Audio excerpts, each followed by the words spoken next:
I think this way, we had some bad incidents in UK as well. But my sense is the UK today, I think, recognizing the danger of letting small groups set the tone for a larger relationship that exists. For us to keep blaming Britain for what happened, that's a history that must be understood. But at this point, we must look forward. The Chinese keep talking about 100 years of humiliation. They still talk about the Opium Wars, how Britain exploited them, and how they were humiliated. But that doesn't stop Chinese business from making money in Britain. But my sense is today we are in a much better place than we were 3 years ago.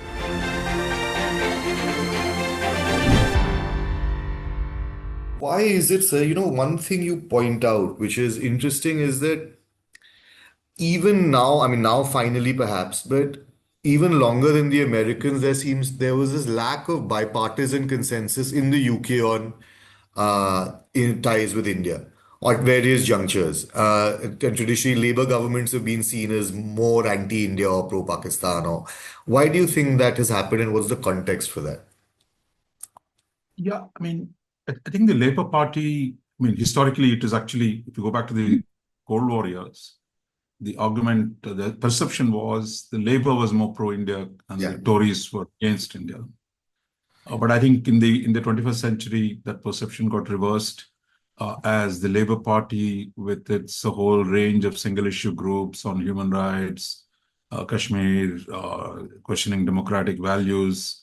I think as those sections got stronger in the Labour Party, and part of it was self-serving as well, because the Labour Party had constituencies among the Pakistanis, the Kashmiris, and Khalistanis. So it was really playing to those galleries as well as presenting it as a high principle. Yeah. So that, I think, complicated it. And as we mentioned in my column, when Robin Cook, the Foreign Secretary, accompanied Queen Elizabeth to in 1997, I think he publicly talked about, mediating on Kashmir. So it kind of created a whole lot of problems for India and for the relationship as a whole.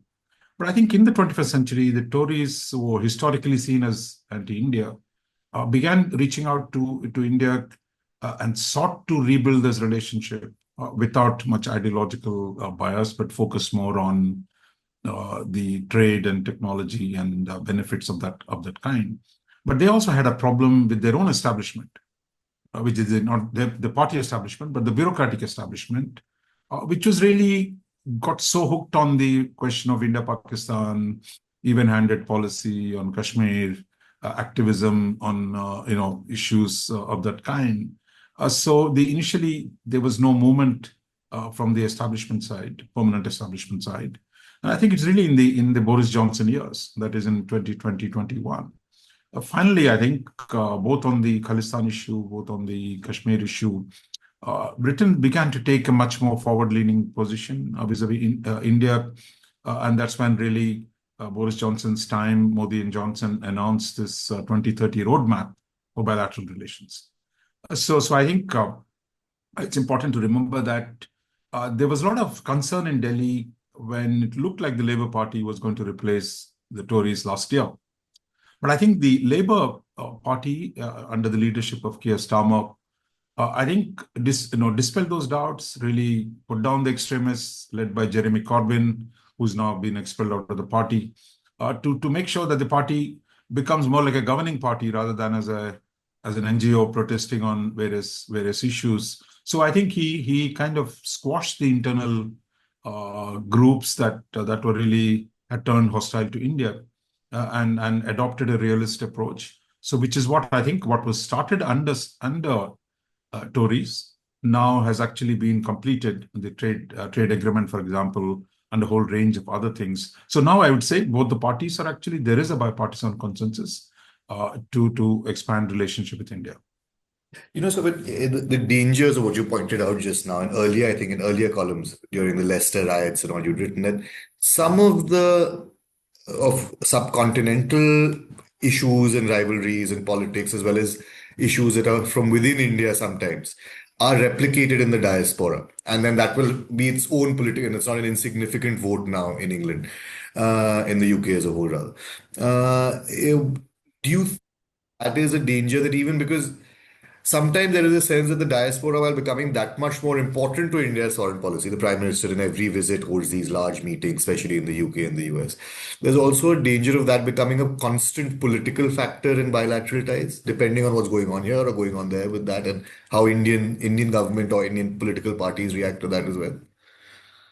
Absolutely. I think we think we have this intersection of Indian domestic politics with the domestic politics of the UK, or for that matter, with Canada, with the US, with Australia increasingly.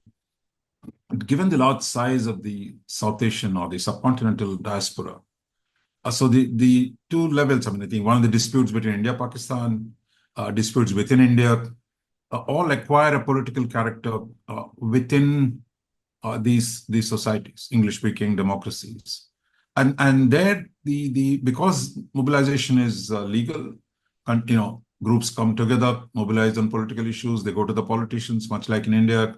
Oh my God, look at this particular community is being oppressed in India, so say something about it. So and politicians respond to it. That's part of the retail politics. Just as here, anything happens to Indian Tamils in Sri Lanka, you have the Tamil parties are mobilized. So similarly, I mean, I think those political parties are mobilized. But I think the problem then is what happens to the nature of the relationship between the two governments. This is where I think we've gone through this very difficult period where Kashmir question, the Khalistan question, farmers' agitation, every one of them began to figure in the British, parliament debates, people raising questions, and then India reacting to them, because Indian reaction is, look, this is a domestic matter. Who the hell are you to tell us?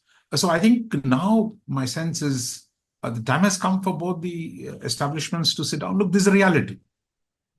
You can't stop a politician in UK from going to his constituents if the constituents there's a majority of a Punjabi community. So he's going to play to that gap. So the important, I think, is for the two establishments to sit down and say, look, how do we limit the danger of this? Because once domestic politics acquires a life of its own, then I think it's become very difficult for the two governments to manage it. We've seen that in the case of the protests by Khalistanis in the UK against the Indian High Commission, creating all kinds of problems. Initially, the British attitude was, look, this is a freedom to assemble and criticize.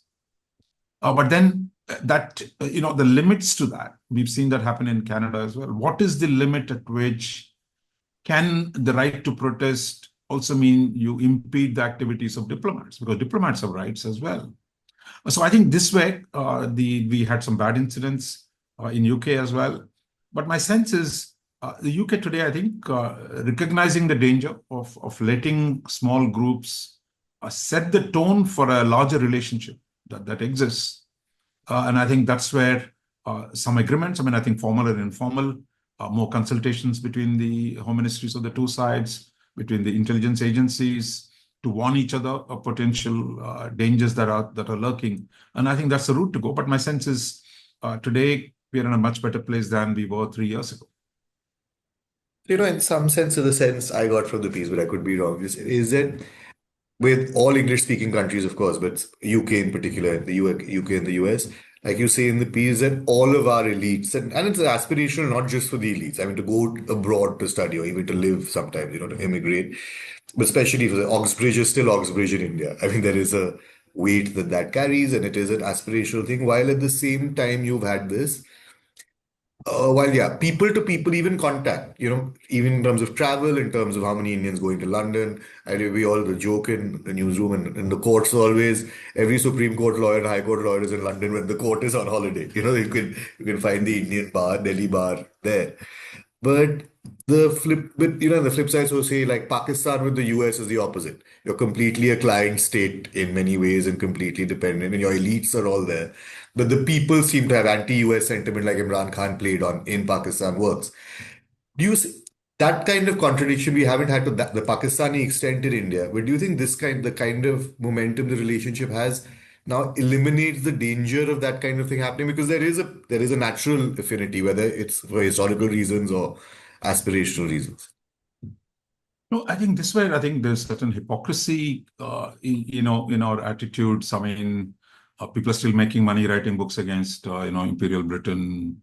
But at the same time, you love it if it gets onto the bestseller list in London. You get a Booker Prize. So you have this, because of the former colonial power, it's always nice to posture against English language, posture against, Britain, call it third-rate power, that kind of stuff. I mean, I think, but at the same time, the Indians love Britain, right? I mean, you go to Britain in the summer, you have the entire Indian elite marching through London all the time.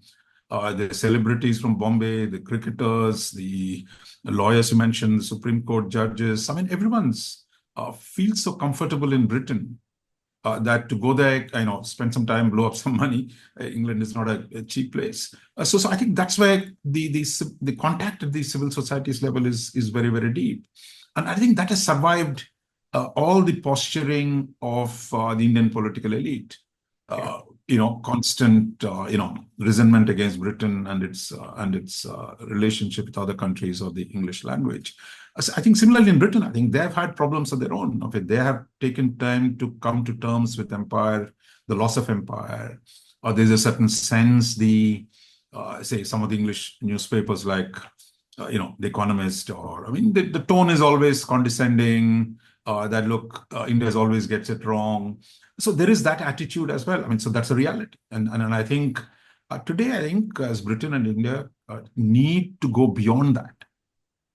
And I think what we've seen happen in the last decade, certainly under Mr. Modi and the British parties that have come, is that, look, finally focus on interests. Look, 75 years after independence, I mean, for us to keep blaming Britain for what happened, that's a history that must be understood. But at this point, we must look forward and to build a productive relationship on the basis of common interests. Take the Chinese, for example. The Chinese keep talking about 100 years of humiliation. They still talk about the Opium Wars, how Britain exploited them, and how they were humiliated. But that doesn't stop Chinese business from making money in Britain. In fact, till a few years ago, it looked like Britain was ready to be sold to the Chinese. So the business of life must go on. So I think focus on interests. Similarly for Britain, I mean, I think whatever the criticisms of India might be, if they can make money on China, they're not suffering with a pang of guilt about there's something happening in Kashmir they don't like, which is again a posturing they do for themselves. Oh, we are for democracy, we are for human rights. But the fact is, they're making money on China, so why wouldn't they make money on you? As long as there is a business opportunity. So I think what we have done is finally we've kind of shaking out of this attitudes, these complexes that both of us have had with each other, and focus on interests, focus on how we can benefit each other. And there I would say trade, for example, the FTA that's going to be signed, I believe, that last year, the trade has reached about $60 billion. And it's expected to reach 120 odd $billion by the end of this decade. I mean, that's quite a substantive relationship. And Britain, talk about third-rate power. I mean, it is still the sixth largest economy, and the natural synergies are real. So my sense is the pragmatic and the realistic is beginning to express itself. So two sectors in particular that you mentioned in the piece I just want you to talk about. The first is education, higher education, in which, like you said, there is this migrant issue in Britain as elsewhere, including in India in its own forms. I mean, this seems to be now global in large countries. Something which will be a political issue, which will be a fraught issue, and that one of the ways forward is for Britain to partner and do more here, setting up labs, setting up research, setting up universities. How do you see that moving forward? What should be some of the aims for that kind of cooperation? And the second is on defense. Where does that, of course, they're both members of the Quad, but beyond that, the whole thing of, India diversifying in the Indo-Pacific, and Britain is a naval power of some considerable importance still. How do you see those two particular aspects playing out? Yeah, I think on education and on research, I think, look, India, one of the things India has done in the last few years is sign this agreement on migration and mobility, which actually India put a lot of store by saying getting the Britain to liberalize visas for Indian professionals to go there. But I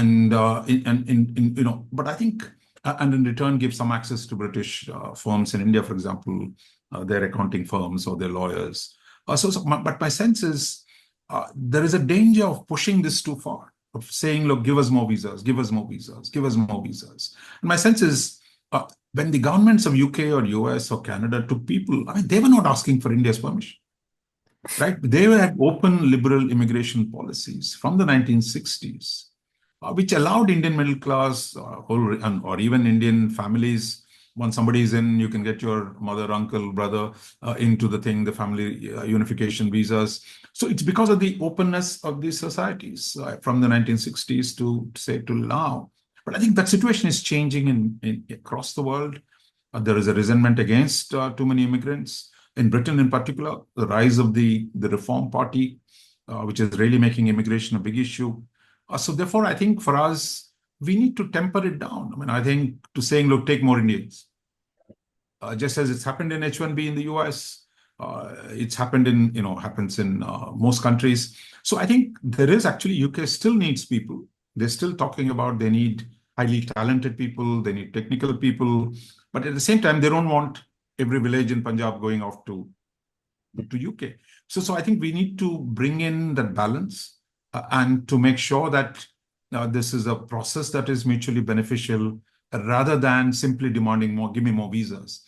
I think the important thing, as you said, is really how do we get British universities to come here to set up colleges? The University of Southampton has just started something, but I think we need a lot more because in India there is a huge demand for college, but not enough seats. Yeah. Like in Delhi, I mean, if you don't get 90% and above, you have no chance. So I think we need to expand, and I think using the well-known institutions in UK to come and set up here. And for them, for many universities, I'm not the governments and socially, the foreign students have become a revenue stream. Yeah. That is, bring in money, the Chinese or the Indian students or others from the developing countries. So in a way, we should actually use this opportunity to ask Britain to set up international universities in India so that we can bring in outsiders as well, not just Indians. So to create genuine international universities. And then, as you mentioned, research, technology, business, all these, rather than saying all of us will go there, get some of it done here so that we can create more employment opportunities, more educational opportunities within India. On the defense issue, I think historically till the 60s, 70s, we bought quite a bit from Britain. After that, it came down quite substantially. But now India actually prefers to buy from, say, from France or Israel. So Britain, there's still a lot of resistance in the defense establishment. But last 5-6 years, we've seen some of that come down. So it's not just you have to buy a plane or, for example, get more production of various equipments. That, I think, is where we are now looking at.